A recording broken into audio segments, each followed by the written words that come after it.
Your conditioning has a voice in your head be 24/7 producing a conversation there.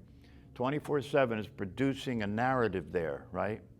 It's telling you what's going on, isn't it? It's arguing with what's going on, isn't it? It's resisting what's going on, isn't it? It's saying, I don't like it. This should be different than it is. My wife should be different than she is. And until she is, we're going to be in conflict. And when we're in conflict, I'm going to win. Because the personality's mission is to avoid being dominated, isn't it? Isn't your personality avoiding being dominated? You can't control me. Life can't control me. My wife can't control me. My kids can't control me. My boss can't control me. That's the personality's commitment, is not to be dominated. And the personality's commitment is to dominate. I'll control you. So now what are we doing? Your life becomes a game of who's in control, doesn't it? It becomes a game. Is the weather going to control me, or am I going to control the weather? Are is my parents going to control me, or am I going to control them, right?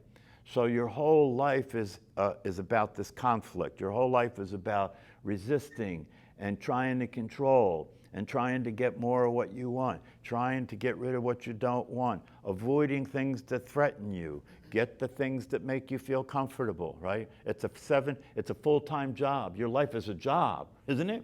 Your life is a job. You get up in the morning and you go to work. Before you get to your job, you go to work. The job you're doing at home, right, is dealing with this voice in your head, dealing with this body that didn't get enough sleep, right? Trying to get satisfaction and pleasure, right? Because there's so much pain and discomfort in life, that I got to try and balance that out somehow, right? So I go to work, and a lot of what goes on there is difficult and stressful. So when I come home, I got to try and balance that out, right? So I'll have a beer, right? Watch the football game, try and forget my life, forget myself, right? And then go to sleep, and then get up the next day and do it again, right? So our lives become this predictable pattern of reality.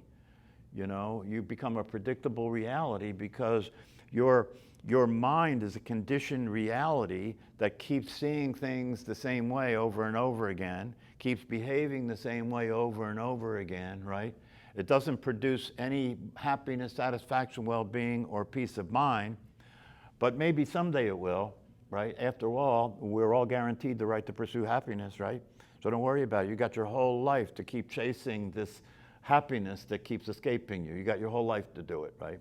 The only problem is if you keep living your life that way and not experiencing the happiness and the peace of mind and satisfaction, and not realizing that if I haven't experienced it yet, given the way I'm living my life and the way what I consider to be true and real about who I am and what reality is, if I haven't experienced it yet, maybe there's some fundamental mistake that I'm making here, right? Maybe it's not just a question of continuing to do it over and over again. Maybe it's not just a question of doing it harder, doing it different, doing it better, doing more of something, doing less of something.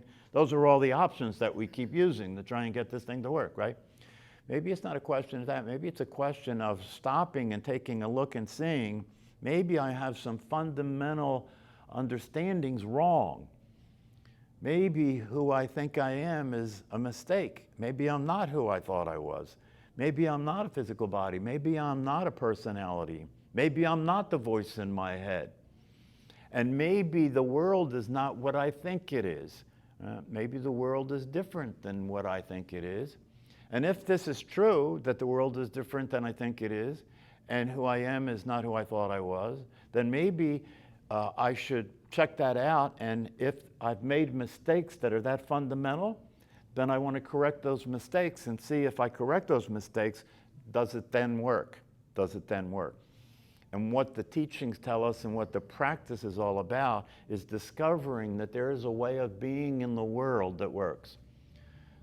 There's a way of being in this world that works. There's a life that could be being lived by us that's satisfying. There's a life that could be being lived by us that is peaceful, and involves happiness and satisfaction and well-being, That's the promise. There's a life that could be lived by us, that's available. But it's not available in the condition you're in. It's not available when who you're being is a conditioned understanding of what you are, which is, I am this personality, right?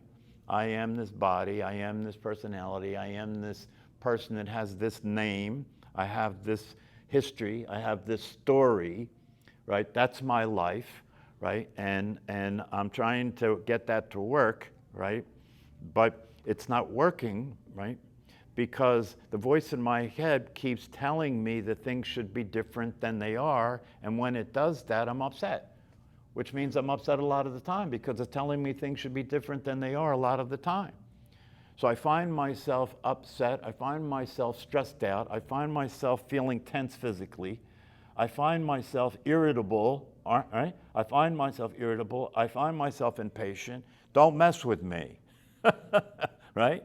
Don't mess with me, right?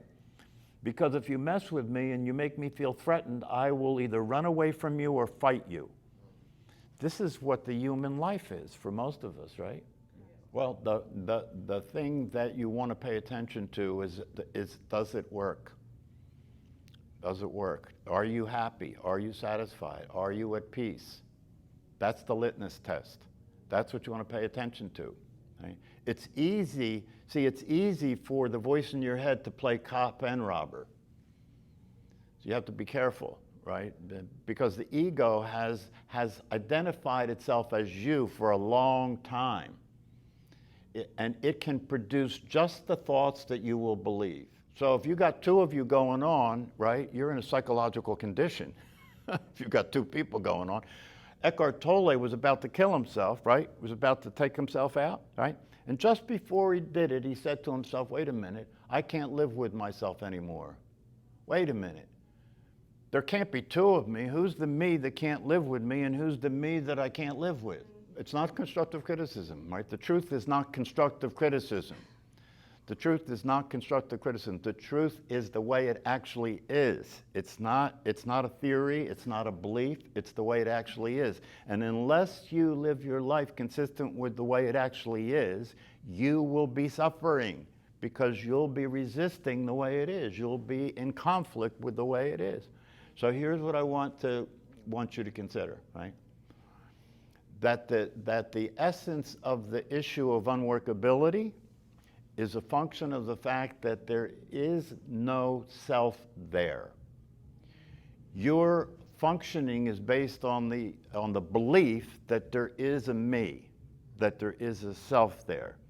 And I invite you to look and see, where is this self that you consider yourself to be? I am asserting that there is no such thing as a you, that there is no such thing as this self that you consider yourself to be, that is now involved in, right, the strategies about how to live and how to deal with other people and how to think about it and how to be who I am and know what I'm not and know who I am in different situations. I'm saying that one that you're identified as, that you're speaking as, doesn't exist. And when I say that, I'm not making that up. That's not a theory. I'm telling you that the ancient teachings from all of antiquity, mystical Christianity, mystical Judaism, Buddhism, Taoism, Hinduism, right? In the essence of all these understandings and teachings is the same fundamental reality, which is there is no self. And that which is the source of all of your suffering and all of the problems and all the attempts to figure it out and all the mental activity, right, is the idea of trying to get this no self to actually be real and exist and be happy, right? That's why in Buddhism they call what you consider to be you a hungry ghost. They're saying it's not real, it doesn't actually exist, and it will never be satisfied. How can it be satisfied when it doesn't even exist? So, I'm making that assertion, right? And given what you were sharing, that assertion, it does violence to what you were saying. It's saying, it's casting that aside and saying none of that's true, right? But if you mean what you say about being open and receptive, then you have to take what I said and live with it and keep looking at it to see if it's true. Not based on what you believe, not figuring it out, right? But start looking to see, where is this self that I consider myself to be? Where is it? Where is it? What I say to you is that outside of your thought process, there's no evidence for it at all. If I ask you who you are, the only possible way you can answer the question is to tell me what you think, isn't it? Don't work on it. If you want to get what this has to offer, stop working on it, right? Because working on it isn't going to get you anywhere. Isn't going to solve anything, right? You're making more effort when who you're being is a mistake. Making more effort when who you're being is a mistake is not going to get you anywhere. So don't work at it. Because part of what I'm asserting is that who you are, what you are, is already the case. You're missing it. It's already true. This is not something you can get to. This is not something you can work on and get to. This is something that's already true, but you're busy in a mental process all the time, thinking about it, thinking about, what it means and how do I get to it and all the rest of it, But the problem is the you that hears this message, will hear it like, oh, it's something that I can achieve. It's something that I can work on. It's something that I can practice. It's something that I can become, right? The you that hears this message, that's the way you'll hear it, right? But the problem is the you that hears this message is the problem. Is the problem. Because the you that hears this message isn't really you. And that's the problem. You think it's you, and you believe it's you, and you follow those thoughts as if those thoughts are giving you accurate information, when in reality, they're not giving you accurate information. They're presenting you with a belief that you have to keep producing evidence for. If you think you know who you are, you have to keep producing evidence for that being true. If it's not, you have to keep producing evidence that it is true, if it's not, right? Now, here's something that's ironic and paradoxical. One of the ways that the mind produces evidence that you are who you think you are is through suffering, right? Don't tell me I don't know who I am. I'm the one who suffers. I'm the one that's upset a lot. I'm the one that the world's making miserable. I'm the one that my kids drive crazy. I'm the one that my husband or my wife doesn't understand. That's who I am. Now watch. Since there's no real self, right? What the mind does is it uses what's happening to infer that it's happening to me. Isn't it? It's using what's happening to infer that it's happening to me. The only problem with that is the only way that I can have what's happening infer that it's happening to me is to think that it is. But if I put that aside and I stop thinking that it is, where's the evidence that there's a me that anything's happening to? So the truth is, there are two main pieces to this truth, right? Both of which will not fit into your already understanding about everything. Both of these things will not fit into how you got to figure it out. And yet they're the truth. And if you practice meditation consistently over time, gradually that truth will begin to become evident to you. Because why? Because instead of thinking about it, you're actually looking at it. Instead of thinking about it and interpreting what's going on, you're actually looking at it, and when you look at it, you'll end up seeing what you're looking at. So when you practice meditation, you move your attention away from the thinking activity, so you're free from that interpretation, and now you're looking at the body breathing. And the body breathing and the awareness of the body breathing is real. There's a real reality of the awareness watching the body breathing. It's not a thought. It's really happening. It's not an interpretation. It's really happening. And if you spend more time with what's really happening versus the interpretation of it, you'll start seeing that this awareness that's aware of the body breathing is me. That's the real me, not the me that I thought I was, not the me that they told me I was, not the me that they gave a name to, not the me that I thought I was when the I thought came up and I thought, oh, I am. Who am I? I am who I think I am. That's the answer to that, and now I go on from there. But if you go on from there and you don't look to see, is that true, or is that just a thought? You'll be living the rest of your life in an imagined identity. That's what's going on for most of humanity. Living your life in an imagined identity and living your life in an imagined world. And the imagined world you're living in is the world that your thoughts give you, is the world, right? If I ask you to tell me, to describe the world, you will tell me what you think. And you'll tell me what you think, and that'll be the world you're living your life in. You're living your life in a thought world. Now, what if the real world is not a thought world? What if the real world is working? What if there is no problem? What if everything that's happening is what's supposed to be happening? Suppose you start to live your life that way, that you start to live your life with a direct experience of the truth, which means that everything that's happening is true. Everything that's happening is what's supposed to be happening. It's not a mistake. Life is not a mistake. Therefore, if you want to be happy and have peace of mind and be satisfied, you have to give up this process. This process keeps taking what's happening and turning it into shit. Keeps taking the people around you that are available for you to love and be in relationship with and turning it into a mess, doesn't it? Yeah, because you're living with what you think is true as the truth.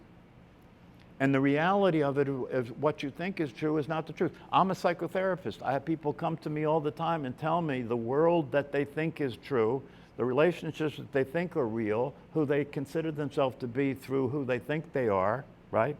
And the reason they're coming to see me is because they're suffering, right?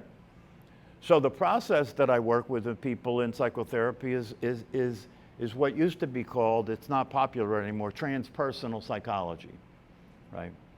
The way that I work with people is I say to them, okay, let's start to do some serious work here where you start to pay attention to that voice in your head and notice what it's telling you and notice how readily you follow it without questioning it and then noticing how that works out for you. If you start paying attention that way, you'll start realizing you're in a lot of trouble. You're in a lot of trouble because I used to work in prisons. I used to work with people who were in prison, murderers and robbers and all the rest of it, right? And they're no different than anybody else. They avoid responsibility for what they do, right? They explain it, they justify it, they make the law wrong, they make other people wrong, right? And there they sit in prison suffering all day. Right? So the way I used to work with them is I used to say, let's do an experiment here. Let's look at all the things that went wrong in your life that cost you negative consequences, like getting in prison. But let's look at all the instances where you were when things happened that cost you negative consequences, right? And one thing that you can't deny about this experiment is that in every instance where something happened that didn't work, the one constant was you were there. It's interesting, isn't it? All the things that were unworkable in your life, the people that were there, the circumstances that were there were different from one thing to the next, right? But you're the constant. You're always there when things go wrong. That's interesting. Maybe it has something to do with you. Maybe what's going wrong has something to do with you. That's how the personality survives, by playing the role of a victim, right? It's a game. Personality is a game player, right? It's playing games, mind games, right? Behavior games and so forth. But the bottom line here, this is a meditation class. The bottom line here is that what we're talking about here gives you the opportunity to practice something that will allow you to wake up from the bad dream you've been having. That will allow you to wake up and realize Life actually works, and who you are actually works. But in order for you to experience that in the peace of mind, happiness, and peace and satisfaction that makes available, is you've got to come out of the miserable identity that you've been living in. And you can come out of it because it's not real. It's happening in your thought process all the time. That's why in meditation, what are you practicing? You're practicing learning and discovering that you can be in the world and know what's going on, feel happiness, satisfaction, and well-being without thinking about it. Without thinking about it. For most people, that's a big discovery. That's a big deal. You know, you mean I can be happy and I don't have to think, I don't have to figure it out first? I don't have to figure it out first. I don't have to have a strategy. I don't have to figure out who I really am. This is interesting, you know, when you hear people talking about, I'm trying to find myself, right? This is the epitome of stupidity. I'm trying to find myself. Who you are is looking for who you are. Good luck with that. How are you going to do that, right? And yet it seems to make sense to people, right? Because they think who they are is out here somewhere, I'm going to find me, right? When in reality, you will never find yourself out there. And it's even worse, you will never find yourself in here either. Because the only self that you are is the awareness, not the personality or the body. And that self that you are, that's awareness, is not personal, therefore it's not a self. Awareness is not a self. It's simply what's happening. You are what's happening. And when you can let that be so and stop trying to be something you're not, when you can let the world be the way the world is and stop being in conflict with it, right? Then you're in what they call the flow. That's what they call the flow.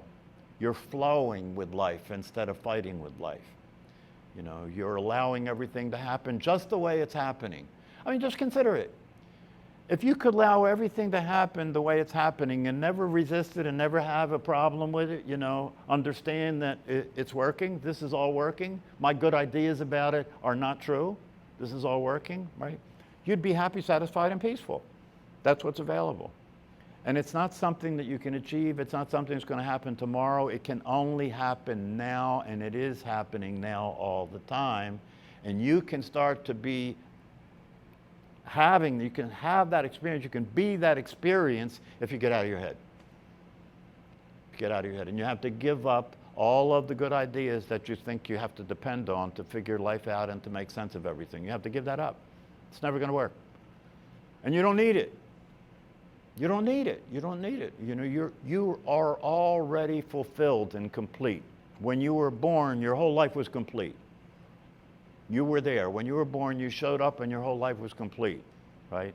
And then you learned to become a separate person with a name and a story and all the rest of it, and you separated yourself from that complete, already happy, satisfied, peaceful life. You separated yourself from that and started living as somebody who's now threatened by the whole situation, right? You're threatened by the situation that can provide you with all the happiness, satisfaction, and peace that you ever wanted. You're threatened by that. And the reason you're threatened by that is because you think you're separate from all that, and that is going to kill you, or that's going to upset you, or that's going to threaten you.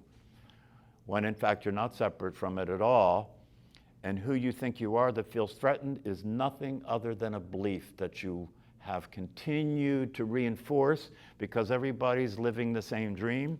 Everybody believes there's something that they're not, right? So it's easy for you to do that, right? When you were a little kid, and you know, and your parents told you your name, and this is your body, and this is your personality, how could you argue? How could you debate that? You couldn't possibly debate that. You had nothing, you had nowhere to go. You had to accept what you were told, even if it's not true, even if it's going to produce suffering for the rest of your life. But this possibility does exist, and if you practice meditation consistently, just like brushing your teeth, you'll start to see what you're looking at when you're meditating. You'll start to see what's there all the time. It won't be something you think. It'll be something that's more obvious than a thought. Reality is more obvious than a thought. It's a direct experience of what's happening, and when you're free from the interpretation of it, it's satisfying. Living is satisfying when you're free from the interpretation of it. When you stop being afraid of life and you understand who you are, you will understand that who you are cannot be threatened. Who you are need not be afraid, because who you are doesn't live in time. Who you are is not a time body like this body. Who you are is only ever existing in the eternal present moment, and who you are is always free, complete, satisfied, and happy. So if you find that to be interesting, then you have to set yourself off on this path, on this process of paying attention so that you can stop believing what's not true and start seeing what is true. And as that happens, you will get the proof that it is the case. As that happens, if you practice meditation over time, you'll start to notice that you feel calmer, happier, and more peaceful. That's not an accident. Why? Because you're learning to pay attention to reality instead of what you think. It's that simple. But you do have to suspend what you have to suspend your involvement in your relationship with the activity that's using your mouth. I learned to do that with my wife, and we're much happier. Happy wife, happy life. That's right. If you just consider this one thing, if you start moving around in your world in relationship to the people you're related to, and you stop allowing the voice in your head to use your mouth, you'll be happier. You'll be happier because you won't be saying that stupid shit that causes trouble. It's true. It's true. So if you really want to be happy, take the advice. Shut up. Silence is the most direct expression of the truth. Stillness and silence is the most direct expression of the truth because it's very much the same as the reality of what we are. What we are as the awareness, which is our true nature, is silent and still. It never moves. The only reason we can see movement, now watch, the only reason we can see movement is because who we are never moves. So it can recognize that which is moving. You see what I'm saying? If you were moving, if who you are was moving the same way as what you were seeing moving, nothing would be moving. Do you get that? That's the theory of relativity. If who you are, if your awareness was moving at the same rate that everything moves, nothing would move. So your awareness must not be moving. Your awareness must be still all the time so it can see movement. And that's why silence is such a powerful teacher, because when you're still and silent, right, it becomes possible to recognize your true nature. It becomes more possible to recognize your true nature. If you're still and silent, silence is the most powerful teacher. And if you're still and silent, you're probably practicing meditation, aren't you? What you have to get to is you have to get to a point where you understand the necessity of practicing this every single day without fail. Because what are we talking about? We're talking about you're coming out of a hypnotic state. That's not going to happen unless you practice this every day without fail. That's why if you're serious about establishing meditation practice, you've got to have a teacher, because you'll go off the rails very early on and never find your way back. You've got to have somebody that's been there and done that so they can keep correcting you, right? That's what the guide is. A spiritual guide is somebody who keeps pushing you back onto the path. Left to your own devices, it won't be long before you're off the path and back in your crazy shit, right? So you have to have somebody that you can talk to and share with what you're experiencing so they can say, okay, move it this way. Get back on the path. Start seeing things as they are. Use the teaching as a lens to look through. Use the teaching as a lens to look through. If I say you're not who you think you are and you want to find out who you really are, then don't use thinking to answer the question. Start just paying attention and looking to see what is real here. The awareness is real here. And the awareness of my body breathing is not a thought process. It's actually happening. That's a different reality. It's actually happening. And if I pay attention to that, I may discover that this awareness that's aware of my body breathing is me. And if I start living from that awareness, I have a different life. You'll see if you stick it out, you'll see. It's true. I'm working on it. I'm still a baby in this game. You have to establish your priorities. Yes. And there is nothing more important than waking up and experiencing the possibility of happiness. Is there? No. There's nothing more important than that. So you have to look at your life and you have to figure out how to get it to work where this is something you do every single day without fail. And not only that you practice this every single day without fail, but you begin to study the teachings that the people wrote down about what they discovered through this practice. So you don't have to discover it, you don't have to reinvent that wheel. You can learn about the truth and then put it on like glasses so you can see through that truth and see things as they are. And then everything starts to make perfect sense.